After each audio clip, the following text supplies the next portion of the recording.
전 한미연합사 부사령관이신 임호영 육군대장 전화 연결돼 있습니다. 대장님 안녕하십니까? KBS입니다. 네, 안녕하세요. 임호영입니다. 네. 자, 장군님 일단 오늘 발사한 미사일은 저희가 앞서 시청자께 말씀드렸지만 두 발이고요. 날아간 거리는 각각 350km 정도고 또 하나는 800km 정도. 고도는 60에서 80km로 조금 상이하고 속도는 마하 5에서 6으로 차이가 좀 있다고 우리 군이 일단 분석을 했고요.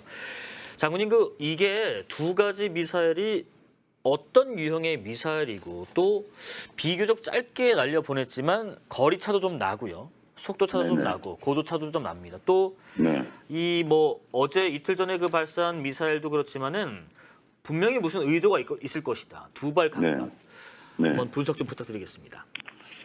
네, 먼저 아까 좀 전에 말씀하셨습니다만은 오늘 두 발을 쐈는데 이것은 전부 다 단거리입니다. 네. 우리가 단거리, 중거리, 장거리라고 얘기할 때 단거리 미사일인데 대략 800km 정도 날아가는 미사일은 우리가 KN-23이라고 해서 들어보셨을 거예요. 옛날에 이스칸다르 형태의 미사일이라고 얘기하는 그러한 미사일은 한 800km 정도 날아갑니다. 그리고 350km 정도 날아갔다는 것은 우리 에이테킴스라고 우리도 미군하고 같이 가지고 있는 단거리 탄도 미사일이 있어요. 그러한 단거리 탄도 미사일 KN-25라고 부르는 것이거나 또는 초대형 방사포 600mm 이상 되는 방사포가 차거리가 그 정도 되니까 그러한 미사일의 종류를 발사한 것 같습니다. 정확한 재원이나 종류는 나중에 이제 한미 정보당국이 분석해서 발표를 하겠죠. 그리고 이 삼석이라는 데가 이제 낯선데 이거는 평양의 순환비행장은 많이 들어보셨잖아요. 순환비행장에서 남동쪽으로 한 26km 정도 떨어진 그러한 지역입니다. 그러니까 결국은 평양 주변이라고 다 보시면은 되는 거죠. 평양 주변에 쐈고 이동식 발사대 아까 말씀하신 것처럼 차량에 싣고 다니는 발사대에 쏘기 때문에 고정시설이 아니니까 평양 주변의 그러한 시설에서 또 지역에서 언제든지 쏠 수 있다는 것을 보여준 것이죠. 그리고 두 곳이 쏜 게 한 1km 이상 이격돼가지고 쐈으니까 서로 다른 미사일을 시험해서 쏘는 것이다. 결국 올해 들어서부터 지금까지 한 24번, 최근 들어서는 한 이틀에 한 번씩 말씀하신 대로 미사일을 쏘면서 중거리까지 쐈으니까 다양한 그러한 미사일의 종류를 지금 발사해가지고 그러한 긴장을 고조시키고 존재감을 과시하는 그러한 활동을 지금 북한이 하고 있는 것이죠. 하나의 위협을 하고 있는 겁니다. 그리고 지금 말씀하시는 가운데 그래픽도 지금 나오고 있습니다. 그 시점이 뭐냐면 과거에도 미사일을 하루가 멀다고 쏜 적이 있습니다. 2016년, 17년, 18년 그 과거를 회상해 보면요. 근데 최근에 쏜 미사일들 보면 그 시점이 좀 대범하다고 좀 느껴지는 부분이요. 지난달만 보더라도 미국의 핵항모가 부산 작전기지에 입항했을 때 그리고 한미연합자산이 해상에서 훈련을 하고 있을 때 또 해리스 미 부통령이 오고 간 직전과 직후에 그리고 연합대잠수함 훈련을 하고 있는 상황 또 오늘은 로널드 레이건 미국 항모 전력이 우리 동해로 뱃머리를 돌려서 다시 온다고 하고 있는데도 쐈습니다. 이제는 단순히 엄포를 놓겠다는 정도가 아닌 건가요? 그러니까 우리가 이제 북한이 미사일을 시험할 거나 발사하는 데는 세 가지 형태의 경우가 있다고 볼 수 있겠습니다. 첫 번째는 새로운 미사일을 개발하거나 또는 능력을 향상시키기 위해서 테스트를 하기 위해서 자기네 계획에 의해서 미사일을 쏘는 경우가 있겠죠. 두 번째는 기존에 배치된 그러한 미사일의 어떠한 성능 확인을 위해서 쏘는 경우가 있을 겁니다. 2016년에 무산 같은 것도 전력화돼서 배치되어 있는 그런 미사일을 또 쐈었거든요. 세 번째는 이제 정치적 목적에 의해서 쏘는 겁니다. 자기의 어떤 존재감이라든가 또 그러한 어떤 위협이라든가 정치적 목적에 쏘는 것인데 최근에 쏘고 있는 것은 첫 번째하고 두 번째 그러니까 성능을 시험한다든가 확인하는 그러한 미사일이 아니에요. 왜 그러냐면 다 기존에 우리가 봐왔던 미사일들을 쏘았으니까. 그렇습니다. 그렇다면 이것은 확실하게 정치적 목적에 의해서 쏘는 것입니다. 그러니까 그 정치적 목적이라는 것이 첫 번째는 자기들의 어떠한 남북 그리고 미국과의 긴장 관계를 고조시켜서 특히 미국한테는 존재감을 과시하는 거죠. 북한이 원하는 그러한 것들은 미국이 들어주지 않으니까 그런 존재감을 과시하는 부분이 있을 수 있고 네. 그다음에 우리 윤석열 정부가 들어와서 이러한 미사일 발사를 계속하면서 국론을 분열시킬 수 있는 그러한 그 요소가 있는 겁니다. 남남 갈등이요. 그렇죠. 예, 예. 여기에 미사일 발사에 대해서 한 그 평화를 원한다고 뭐 주장하는 쪽에서는 거봐라 강대강으로 나가니까 북한이 이렇게 계속 위협하고 도발하지 않느냐 이러한 여론이 있을 수 있고 또 하나는 북한이 저렇게 하는데 우리는 좀 더 강력하게 대응해야 된다 이러한 여론도 있을 수 있고 그러니까 남한 내에서 남남 갈등을 유발할 수 있는 요소도 있는 것이죠. 예. 그리고 마지막으로 가장 큰 것은 지금 한국과 미국이 하는 행동에 대해서 자기 나름대로는 맞춤형 전략을 가지고 쏘는 겁니다. 예를 들어서 엊그저께 4,500km 날아가는 거 쐈지 않습니까? 네네. 이것은 일본에 있는 오키나와라든가 괌까지 도달할 수 있는 거예요. 네. 그러니까 그러한 위협을 함과 동시에 또 항모가 돌아온다 그러니까 동해상에서 300에서 850km 정도 쐈잖아요. 네네.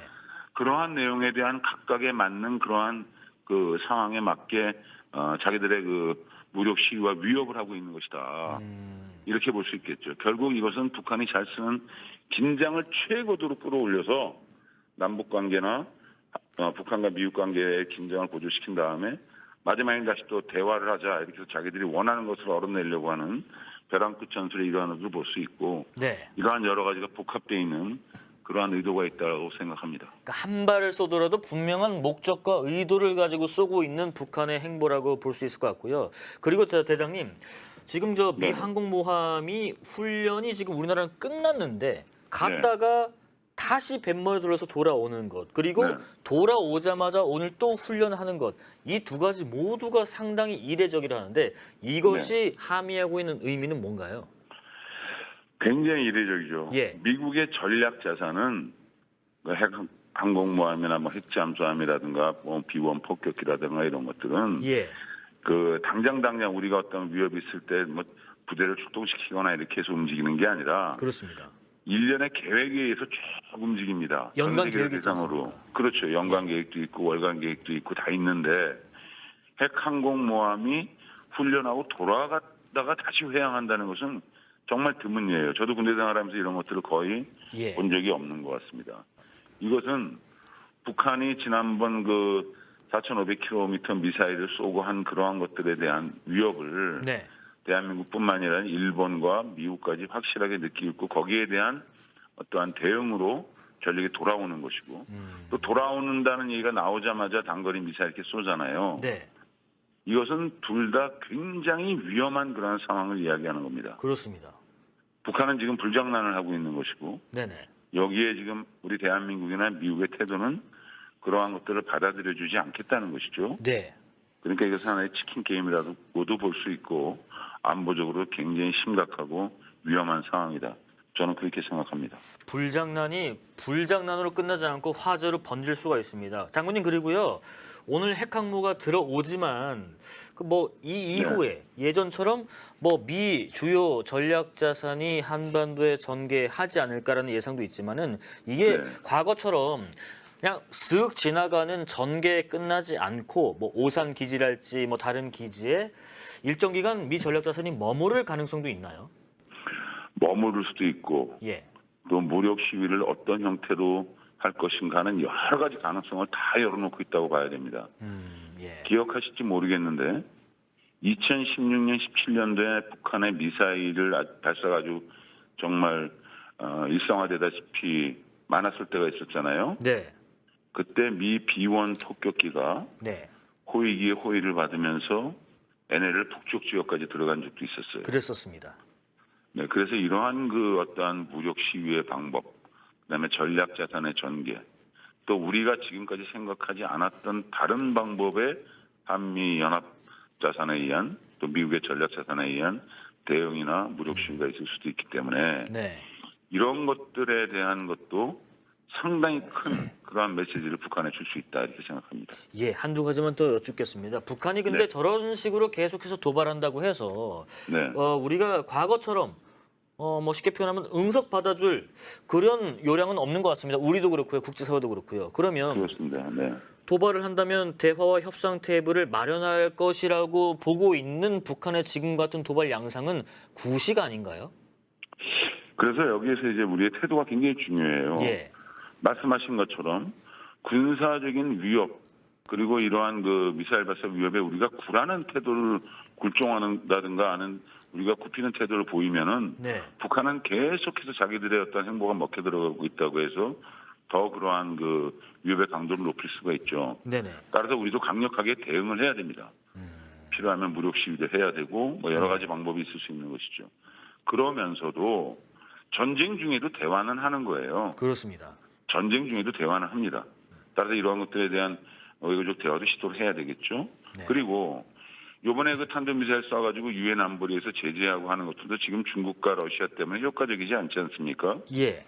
그러면 미국이나 또 동맹국들을 통해서 같이 협력해서 북한에게 제재를 더욱 강화하는 방법도 있고 그 다음에 중국에도 강력한 메시지를 보내서 중국으로 하여금 압력을 가하는 방법도 있을 수 있고 이러한 다양한 노력을 기울이되 절대로 북한의 태도에 우리가 굴복하는 듯한 그러한 인상을 주어서는 안 된다고 생각합니다. 예, 지금 곡추 행성님께서도 응석바지란 표현 멋있다 하시고 읍다철아님은 5년 동안 참 힘든 시기였다. 우리가 질 수는 없지 않냐는 의견 주고 계십니다. 그리고 장군님, 그 머지않아 뭐 그 외신에서도 그렇고요. 대륙간 탄도미사일 ICBM 그리고 7차 핵실험 뭐 이 순으로 도발을 이어갈 것이란 분석을 하지만은 이게 사실은 과거에 5차 때, 6차 때 핵실험했던 전철이거든요.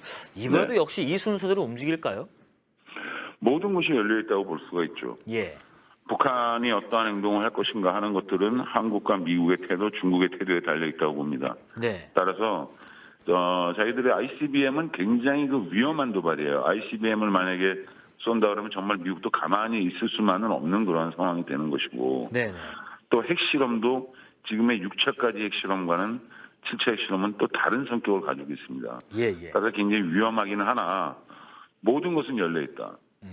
모든 가능성은 하나도 배제될 수가 없는 것이어서 북한은 자기네 계획에 의해서 또 우리의 태도에 의해서 충분히 그러한 도발을 할 수 있을 것이다라고 생각합니다. 마지막 질문 한 가지만 드리겠습니다. 네. 뭐 어제 그제 얘기인데요. 뭐 합동참모본부에 대한 국정감사가 지금도 진행 중입니다. 지금 네.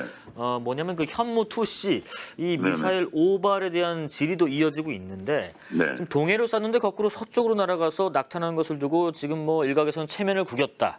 우리 안보 신뢰가 떨어졌다는 비난도 일부 있지만은 반대로 이번 계기를 바탕으로 전화 위복 계기로 삼아야 된다. 미사일이라는 것이 90% 이상의 어떤 성공률을 도달하면 우리가 실전 배치하지 않느냐 이런 의견도 있습니다. 대장님께서 군 네. 당국 그리고 시청자께 어제 그제 있었던 그 강릉 비행장의 그 현무 탄도미사일 낙탄 사고 관련해서 한 말씀 네네. 해주신다면요? 예.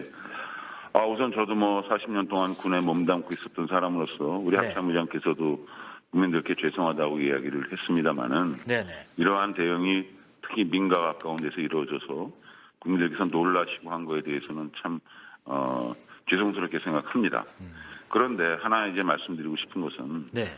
미사일이라는 것은 완벽하지가 않아요. 미사일을 통상 우리가 개발할 때 ROC라고 해서 그 어느 정도 이상 되면 성공으로 보고 실전 배치를 하냐 할 때 그 작전 소요 ROC라는 것을 70에서 80% 성공하면 그것은 성공했다라고 봅니다. 즉 10발을 발사했을 때 10발 전체가 목표물에 다 들어가는 게 아니라 예. 7, 80% 이상이 들어가고 한 20, 30%가 실패를 해도 그러한 것들에 대한 것을 실전 배치하는데 100%를 만약에 요구하면 미사일을 배치할 수가 없어요. 전 세계에 그러한 ROC는 없습니다. 예. 그리고 우리가 기억하시겠지만 2016년도에 17년도에 북한이 무스탄을 쏘고 할 때 공중 폭발한 거, 올라가다 터진 거, 그냥 낙탄한 거 얼마나 많은 실패를 북한이 했어요. 사상자도 많았잖아요. 예. 그래서 이 미사일은 그 완벽한 것은 아니다. 그리고 지금 이번에 쏜 것도 또 미사일이 굉장히 복잡합니다. 네네. 노즐이라든가 구동장치, 전자장치 등이 굉장히 복잡하니까 원인을 규명해 보겠죠. 그리고 지금까지 현무 계열이 2005년부터 우리가 전력화됐는데 발수를 제가 다 말씀드릴 수는 없지만 수십 발 쐈는데 그 성공률이 90%, 명률이 90% 이상 됩니다. 굉장히 우수한 미사일이에요. 단지 하나 왜 강릉 비행장과 같이 민가에 가까운 데서 이거를 했느냐. 그러니까요. 그래서 그게 문제가 이제 돼서 얘기를 하는데 이걸 꼭 기억하셔야 돼요. 저희가 있을 때에도 마차진이라는 데 됐어요. 고성 쪽에 있는. 예. 거기는 민가도 없고 완전히 민통선 이북 지역이고 해서 이런 위험 때문에 그런 곳에서 샀는데 9.19 군사합의를 하면서 속초부터 홍천까지의 지역을 그런 포라든가 이런 것들을 쏘지 않도록 합의를 했다. 이런 그 9.19 합의가 있었거든요. 그걸 확대해서 가다 보니까 지난 정부부터 마차진 긴지를 포기하고 밑으로 내려오다 보니까 강릉 비행장을 찾게 된 거죠. 예. 그래서 이러한 것들에 대한 것은 전면적으로 우리 군에서 다시 검토를 해야 된다.